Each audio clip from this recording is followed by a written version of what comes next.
कधी नेहरूंबाबत वादग्रस्त विधान तर कधी शरद पवारांचा सैतान म्हणून उल्लेख। सदाभाऊ खोत यांची ही वादग्रस्त विधानं। यात आता आणखी वाढ झालीये। आणखी एक वादग्रस्त विधान समोर आलंय। शरद पवार गटाला मिळालेल्या तुतारी चिन्हावरून टीका करताना सदाभाऊ खोत यांच्या शब्दांची पातळी खालावली आणि नव्या वादाला तोंड फुटले। पाहूया त्या संदर्भातला हा एक खास रिपोर्ट। शरद पवाराला चिन्ह सुद्धा चांगलं मिळालं, तुतारी।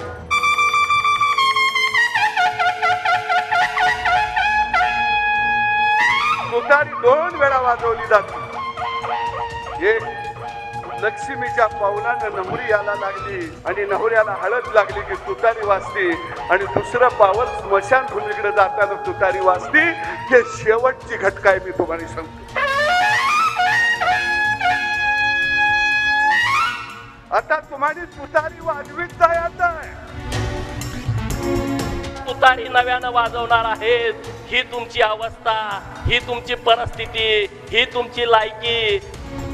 शरद पवारांच्या राष्ट्रवादीला तुतारी चिन्ह मिळालं, पण त्यावर बोलताना सदाभाऊ खोत यांची जीभ घसरली। तुतारी ही स्मशानभूमीकडे जाताना वाजते आणि ती वाजवतच शरद पवारांना जायचं आहे असं खोत म्हणाले।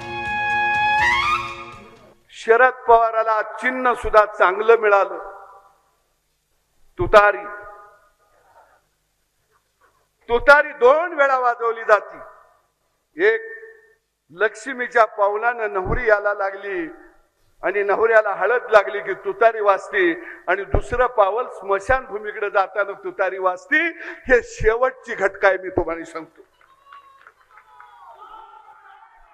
आता तुम्हाला तुतारी वाजवीत जायचं आहे, कारण हे पाप तुमचं आहे। आता महाराष्ट्रामध्ये गोंधळ चाललाय। हे कोण गोंधळ घालतंय? मी जाहीर सांगतो, ह्याच्या मागे पवारच आहे।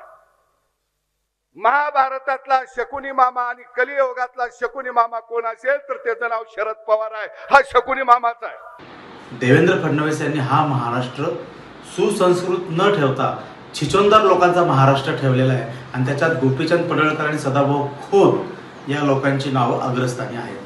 आज निवडणूक आयोगाने राष्ट्रवादी काँग्रेस शरद पवार गटाला तुतारी नावाचं चिन्ह दिलेलं आहे। यावरून तुम्ही त्या ज्येष्ठ नेत्याच्या शेवटच्या क्षणाचं वाईट चिंतन करताय। ही खरं तर महाराष्ट्राची संस्कृती नाही आहे। परंतु ज्यांची पैदासच दुसऱ्याच्या तुकड्यांवरती आहे त्यांच्याकडून आपण सुसंस्कृतपणाची अपेक्षा का करावी? जो शरद पवार साहेब या महाराष्ट्राचं आधारवड म्हणून पाहिलं जातं, आज ज्येष्ठ नेत्याविषयी खालच्या पातळीवर जाऊन टीका करतायत। येणाऱ्या काळामध्ये महाराष्ट्रातील सुज्ञ जनता याचा व्यवस्थित समाचार घेईल याची आम्हाला माहिती आहे। परंतु स्वर्गीय यशवंतराव चव्हाण साहेबांपासून जी सुसंस्कृत संस्कृती महाराष्ट्राची सुरुवात झाली होती ती देवेंद्र फडणवीस यांच्या काळात लयाला गेलेली आहेत, आणि असे चिचोंदर नेते हे उदयास आलेले आहेत। यांचा समारोप हा 2024ला नक्की होईल। पवारांच्या राजकीय कारकिर्दीला सुरुवात झाली, त्याला 56 वर्ष पूर्ण होत आहेत। आज मी कुठेतरी सोशल मीडियामध्ये बघितलं, बावनकुळे साहेब, आज तुम्ही शेतकऱ्यांची परिषद घेताय आणि त्याच दिवशी शरद पवारांच्या राजकीय कारकिर्दीला 56 वर्ष झाली। आज त्यांनी राजकीय कारकीर्द सुरुवात केली। काय घडलं 56 वर्षामध्ये?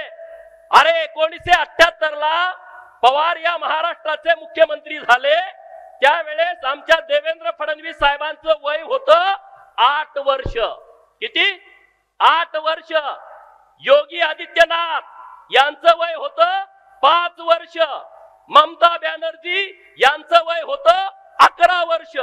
अरविंद केजरीवाल दिल्लीचे मुख्यमंत्री, त्यांचं वय होतं 5 वर्ष। जगनमोहन आंध्र प्रदेशचे मुख्यमंत्री, यांचं वय होतं 8 वर्ष। त्यांनी त्यांच्या राज्यातनं अख्ख्या काँग्रेसचा सुपडा साफ केला, आणि आता 56 वर्ष झाल्यानंतर ते उद्या तुतारी नव्यानं वाजवणार आहेत। ही तुमची अवस्था, ही तुमची परिस्थिती, ही तुमची लायकी। सदाखोतांना मला सांगायचं आहे की तुतारी ही तुम्ही जे सांगता 2 वेळा वाजवली जाते, तर तुमची जर अंतिम इच्छा असेल तर तुमच्यासाठी निश्चितच मशनामध्ये तुतारी वाजवण्याची व्यवस्था भाडुतान मार्फत करण्यात येईल, त्याची काळजी करू नका।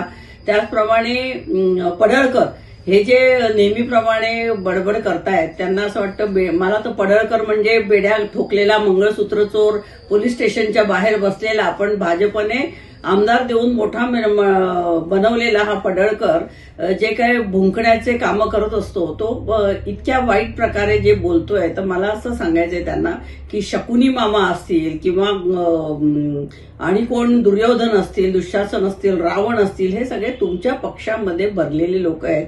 यांचं उदाहरण कृपा करून शरद पवारांसाठी देऊ नका. शिराळ्यातल्या मेळाव्यात सदाभाऊ खोत यांनी लोकसभा लढण्याची इच्छा व्यक्त केली. सदाभाऊ खोत हे हातकणंगले लोकसभा मतदारसंघातून राजू शेट्टींच्या विरोधात लढण्यासाठी इच्छुक आहेत. दादा तुम्ही भाग्यवान आहे. रान पेरलं म्या, नांगरलं म्या, कणसबी आली, दाणं टपूर आलं. तुम्ही वाळवाच्या पावसागत आला आणि आखी रान उगून कणस घेऊन गेला. मी बांधावत बसलूया. आता दादा आता पैरा फिडूया. आता माझ्याकडे जरा दाणं येऊन देते. मला बी वाटतंय खासदार व्हावं. जरा दिल्लीत कसं आहे मी बघतो. तुम्ही जरा इथं थांबताय का?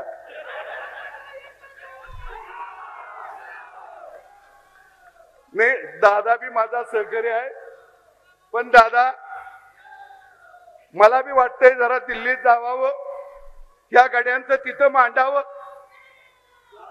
तुम्ही जर सहकार्य करायचं ठरलं तर आपण दोघं पैर करूया, एकमेकाचा पैरा फिडूया.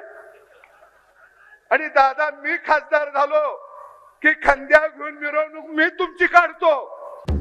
हातकणंगले लोकसभा मतदारसंघात एकूण 6 विधानसभा मतदारसंघ येतात. यात शाहूवाडी, हातकणंगले, इचलकरंजी, शिरोळ, इस्लामपूर आणि शिराळा या मतदारसंघांचा समावेश आहे. रयत क्रांती संघटनेच्या माध्यमातून सदाभाऊ खोत यांचं इस्लामपूर आणि शिराळा भागात काम आहे. त्यामुळेच सदाभाऊंनी लोकसभेच्या उमेदवारीवर दावा ठोकलाय. राजू शेट्टींच्या विरोधात लोकसभा लढवण्याची सदाभाऊंची जुनी इच्छा आहे.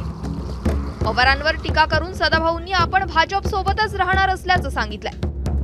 त्यामुळे भाजप सदाभाऊंची ही इच्छा पूर्ण करणार का, हेच पाहावं लागणार आहे. कुलदीप मानेसह ब्युरो रिपोर्ट, एबीपी माझा, शिराळा, सांगली. त्यामुळे आगामी काळात इच्छुक उमेदवार आपल्याला तिकीट मिळावं यासाठी कोणती पातळी गाठतात हेच पाहायचंय. एबीपी माझा, उघडा डोळे बघा नीट.